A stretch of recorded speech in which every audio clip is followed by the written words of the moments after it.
Hello everyone, I am Elite Golden, and welcome to Operation Valkyrie, Turn 5, the Commonwealth and Free French Turn.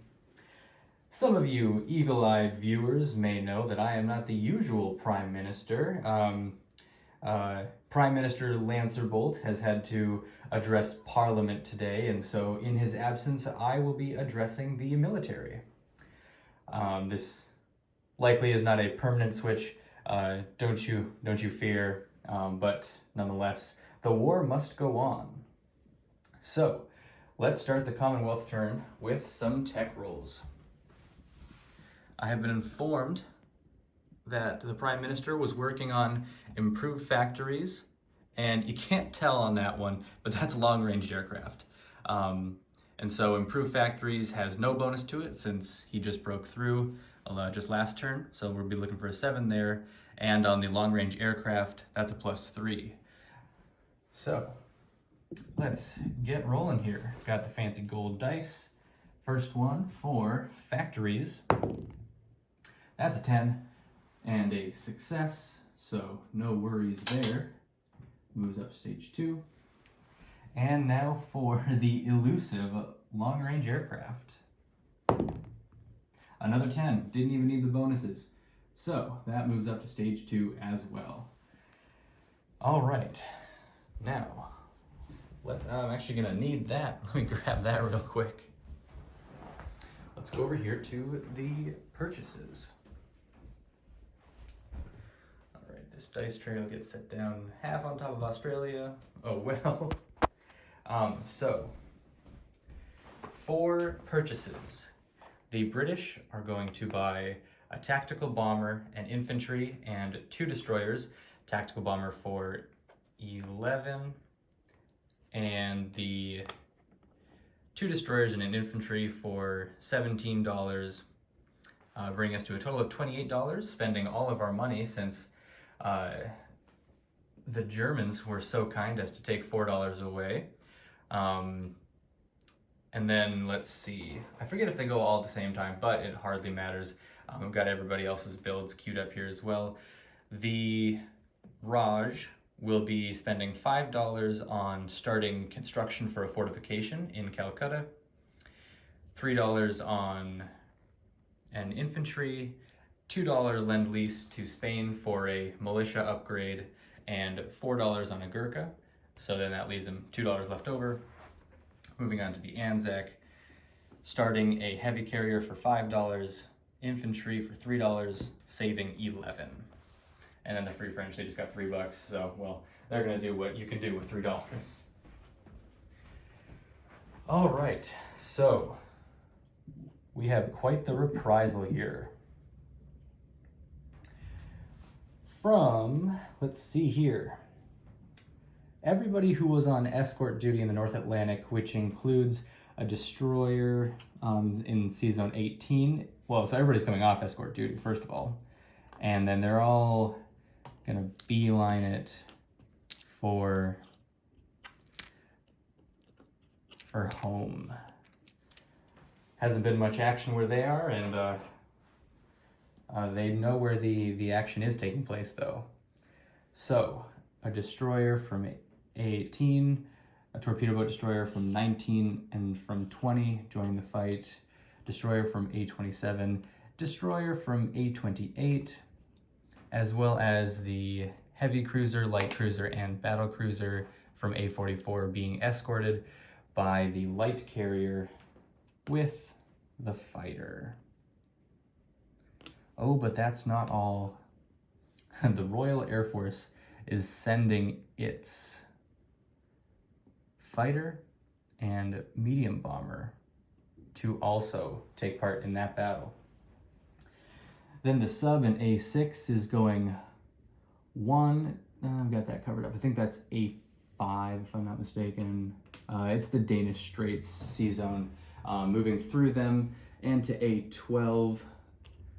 As far as I know, since Denmark is still neutral, and since it's a sub, it can just pass right on through, and that sub is going to be doing some convoy raiding up here.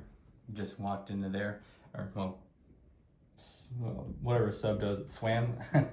sailed into there underwater, and so we're going to be doing a little bit of convoy raiding there.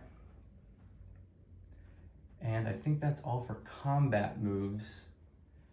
Just those two things. I've got the battle board all set up on the other side with dice to go. Let's see here.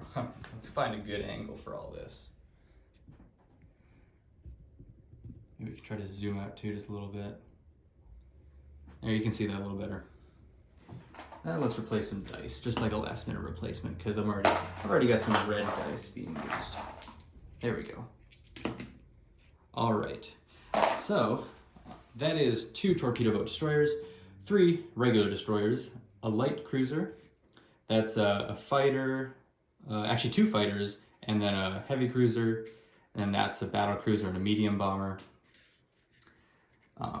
which I think is correct. Yes, a medium bomber is a 7. And then on the other side, you've got 2 destroyers and a battle cruiser. So, let's see. And now that you've seen that, let's zoom in a little bit and let's check out the rolls.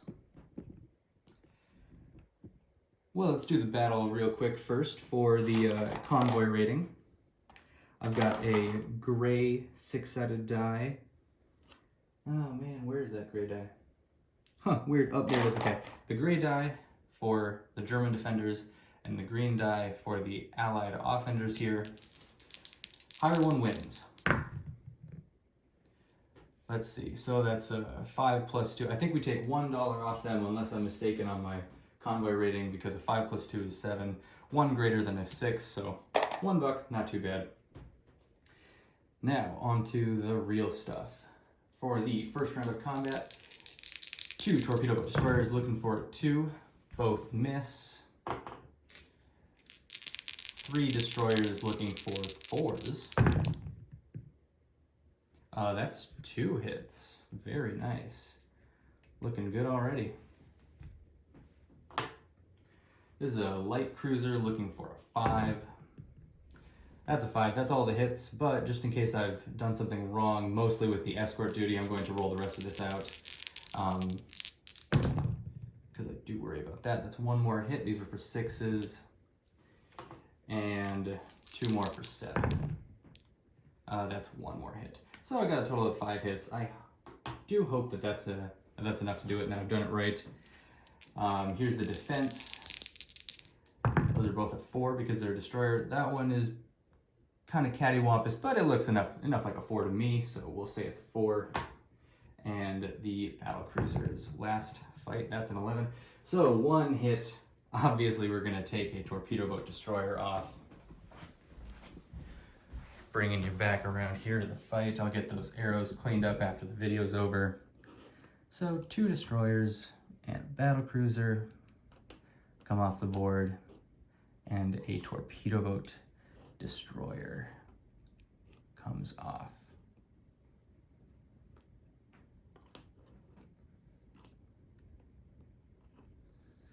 All right, medium bomber lands back in London, and let's say the aircraft goes back to southern Britain.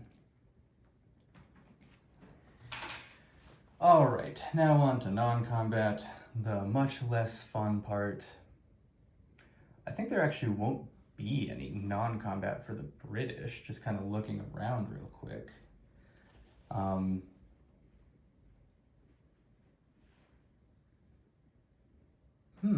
Perhaps we'll take 1 air transport. I think it can make it. It's got, so 1, 2, 3, 4, 5, 6. Yeah, and we're gonna drop off an infantry into Gibraltar.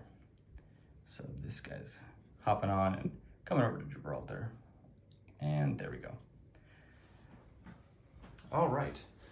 That looks to be it for me, unless Prime Minister Lancerbolt wanted something different. We'll discuss that ourselves. But that should be it for the British. So I'll place their units. I realize I've left you over there in Egypt. My apologies. All right, so first thing is this infantry is getting built in South Africa. There we go. Supply line is not impeded since that major port is open. I was careful to watch for that, so I hope I'm not mistaken.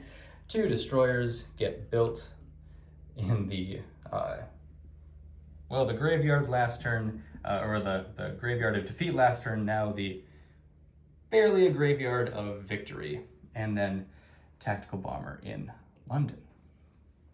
All right, that's the British turn. Let's move on to the FEC turn. I don't think they're going to have much to move either. Let's see. Yeah, I think, well, let's see. Let's move this guy in Delhi over to Benares. Yeah, and that should be pretty good. Not a lot to move right there. So that's that. Now we'll do some placement. The infantry has to go in Calcutta. The under construction symbol or token is going there, along with the fortification. 2 IPPs gets lend-lease to the Spanish. I'm just going to put that on their build plate right there, just like so. And then the Gurkha. Let's see, let's put the Gurkha in Bengal, unless of course, Prime Minister Lancerbolt thinks that's a foolish error, then of course it will go elsewhere. To wrap things up, the Anzac, super easy. This ship gets put on the build plate, stage 2, and this gets placed in Sydney, so no worries there.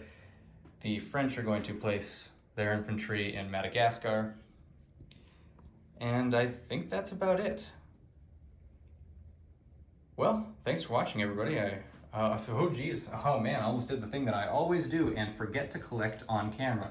So, any of you who are watching Operation Sleeping, you can probably attest to that. All right, the British, they no longer get their Iran bonus because the Soviets now control part of it. So they're just down to the Suez Canal, which is +3. To their 27 is a total of 30. $30. Very nice. Next up, we've got the Raj. They collect 14 plus 2 because their national objective is still all good, and they save 2. So that should be a total of 18.